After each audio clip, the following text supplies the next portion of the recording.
Salam ediydi vatandaşlar. Salam ediydi ildeşler.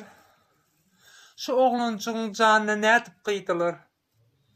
Ne edip düzdüler şu oğlancuğu öldürmeye? Hiç mi vicdansız oldunuz biz? Hiç bir vicdanını sızlamadı mı çağacığa? Özünüzde yok mu çağa?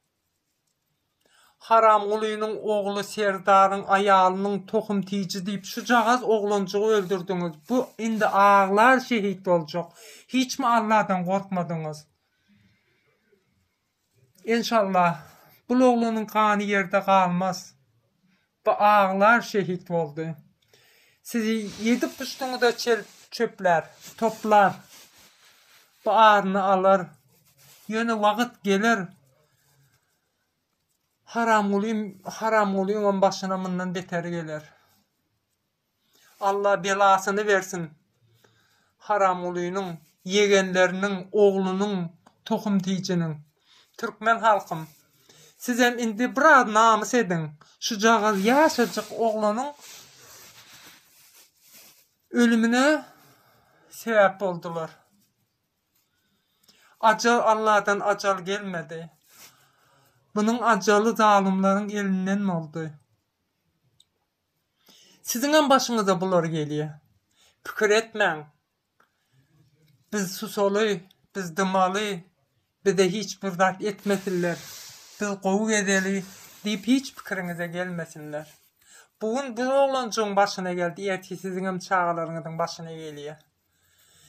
Bu zalim, terörist, cellat, İstem vaktinde öldürübiliyor, İstem vaktinde öyünüzden kıyızınızı alıp gidebiliyor. Siz hiçbir namus etmediniz mi? Ayağa kalın.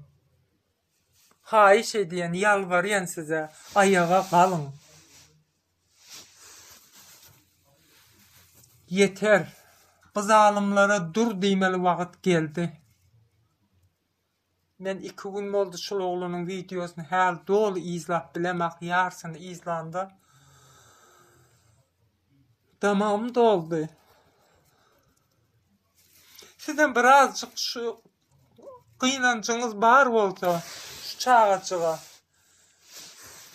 ayağa kalalım. İndi gödümü diyeyim olayım. Çıkalım. Ayağa kalalım. Şu an şeyle bir ervet oluyor. Ne mi dikkat edeceğim ben bilemek.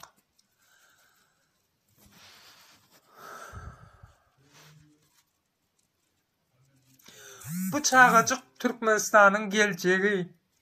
Bizim yaşlarımızın görüldü alacak, görüldü görecek oğlancuğu bu.